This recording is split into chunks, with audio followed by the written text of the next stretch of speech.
10 April 1986 کو 33 سالہ بینظیر بھٹو نے پاکستان واپسی کا ارادہ کر لیا۔ وزیر اعظم جنیجو نے بھی جنرل ضیاء کو قائل کر لیا کہ وہ بینظیر کا راستہ نہ روکیں، نہیں تو یہ تاثر پھیلے گا کہ پاکستان میں جمہوریت کی کوئی بقا نہیں ہے۔ بھٹو کی بیٹی جب پاکستان آئی تو عوام نے بھرپور استقبال کیا۔ اب بینظیر اکیلی نہیں تھیں، ان کے ساتھ عوامی جیلوں کا ایک بڑا لشکر تھا۔ میں ہوں محمد جنید اور آپ دیکھ رہے ہیں پاکستان کی کہانی اور 1988 کے انتخابات۔ بینظیر کے بڑھتے قدموں کو روکنے کے لیے ان کی کردار کشی کی گئی۔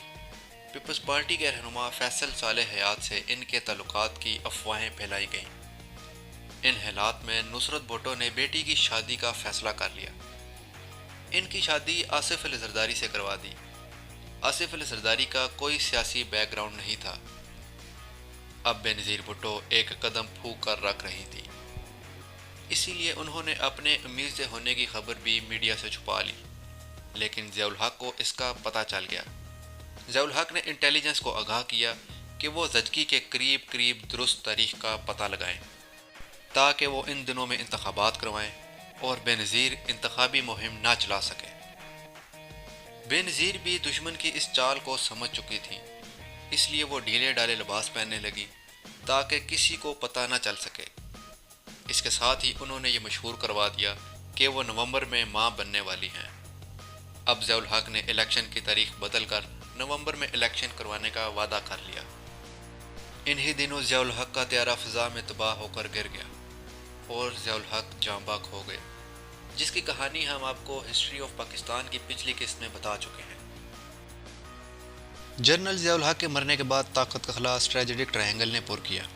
طاقت کے اس تکون میں صدر Ghulam Ishaq Khan, army chief general Aslam Beg اور ISI چیف حمید گل شامل تھے۔ صدر غلام اسحاق خان نے نومبر میں انتخابات کی تاریخ برقرار رکھی۔ بینظیر بھٹو کی یہ ترکیب کام کر گئی اور بلاول انتخابات سے 2 ماہ پہلے 21 ستمبر 1988 کو پیدا ہو گئے۔ اس طرح بینظیر کو انتخابی مہم چلانے کا موقع مل گیا۔ سقوط ڈھاکہ کے بعد یہ پہلے جماعتی انتخابات تھے۔ بینظیر اس قدر مقبول تھیں کہ لوگ ایک دوسرے سے پوچھتے، کیا آپ بینظیر کے ساتھ ہیں یا ان کے خلاف؟ ابھی تک لگ رہا تھا کہ بینظیر کلین سویپ کر جائیں گی۔ ایسے میں اسٹریٹجک ٹرائی اینگل بھی متحرک ہوئی اور ISI چیف جنرل حمید گل نے راتوں رات بینظیر کے خلاف نو جماعتی اتحاد IGI کھڑا کر دیا، جس کا اعتراف وہ مرملا کئی بار کر چکے ہیں۔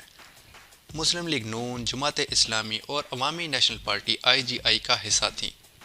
بینظیر کے قریبی رشتہ دار اور پیپلز پارٹی کے بانی رکن غلام مصطفیٰ جوتوئی کو IGI کا صدر بنا کر بینظیر کے سامنے کھڑا کر دیا گیا اور IGI کا فرنٹ فیس نواز شریف تھے۔ بینظیر کے خلاف ایسی اشتہاری مہم چلائی گئی جس میں انہیں ملک دشمن کہا گیا اور بتایا جاتا کہ بینظیر کو ووٹ دینا ملک دشمن کو ووٹ دینے کے برابر ہے۔ IGI کا انتخابی نشان سائیکل تھا، جبکہ پیپلز پارٹی تیر کے نشان پر انتخابی مہم چلا رہی تھی۔ بینظیر بھٹو کی نیم برہنہ تصویریں ہیلی کاپٹر کے ذریعے قصبوں اور دیہاتوں میں پھینکوائی گئیں اور یہ تاثر پھیلایا گیا کہ بینظیر یورپی کلچر کو فروغ دے رہی ہیں۔ بینظیر بھٹو نے بھی بھرپور جوابی کارروائی کی اور ایسے اشتہارات چھپوائے جس میں ضیاء الحق کو نشانہ بنایا گیا اور کہا جاتا رہا کہ انہوں نے پاکستان کے ایٹمی راز بھارت کو بتائے۔ IGI کی طرف سے جگہ جگہ 9 ستاروں والے جھنڈے آویزاں کیے گئے اور سائیکل پر بیٹھ کر بھی مہم چلائی گئی۔ 16 نومبر 1988 میں قومی اسمبلی کی 237 میں سے 207 سیٹوں کے لیے ووٹنگ ہوئی۔ کامیابی کے لیے کسی بھی جماعت کو 104 سیٹیں درکار تھیں۔ اس الیکشن میں پیپلز پارٹی نے 92 جبکہ IGI نے 54 سیٹیں حاصل کیں۔ بعد میں آزاد امیدواروں کے ذریعے پیپلز پارٹی کو 115 ووٹوں کی حمایت مل گئی۔ ان انتخابات میں وزیر اعظم جنیجو، پیر پگارا اور IGI کے صدر غلام مصطفیٰ جتوئی جیسی شخصیات بھی ہار گئیں۔ اس وقت قومی اسمبلی اور صوبائی اسمبلی کے الیکشن ایک ہی دن نہیں ہوا کرتے تھے۔ پہلے قومی اسمبلی، پھر 3 دن بعد صوبائی الیکشن ہوتے تھے۔ ایسے میں بینظیر کا ایک متنازع بیان سامنے آیا جس میں انہوں نے کہا کہ وہ ایک پنجابی کو اپنا لیڈر کیسے مان لیں۔ اس کا IGI نے بھرپور فائدہ اٹھایا اور راتوں رات پنجاب کی گلی کوچوں میں یہ نعرہ آویزاں کر دیا، جاگ پنجابی جاگ، تیری پگ نو لگ گیا داغ۔ اس مہم کا پیپلز پارٹی کو بہت نقصان ہوا۔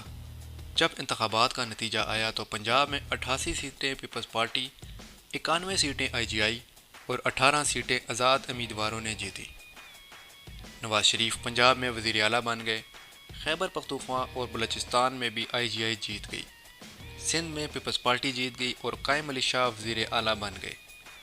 2 دسمبر 1988 کو بینظیر نے وزارت عظمیٰ کا حلف اٹھایا تو وہ پاکستان اور عالم اسلام کی پہلی خاتون وزیر اعظم بن گئیں۔ بے نظیر بھٹو کے وزیر اعظم بنتے ہی امریکہ نے پاکستان پر پھر سے معاشی پابندیاں لگا دیں۔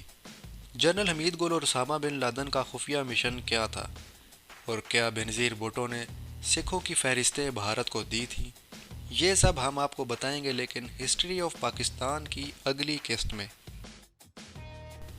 دوستو، یہ ویڈیو آپ کو کیسی لگی کمنٹ سیکشن میں ہمیں ضرور بتائیے گا۔ اگر اس ویڈیو سے آپ کے علم میں اضافہ ہوا ہے تو اس ویڈیو کو لائک اور شیئر ضرور کیجیے گا۔ ہمارے چینل کو سبسکرائب کیجیے تاکہ ہم اس سلسلے کو جاری رکھ سکیں اور بہتر سے بہتر بنا سکیں۔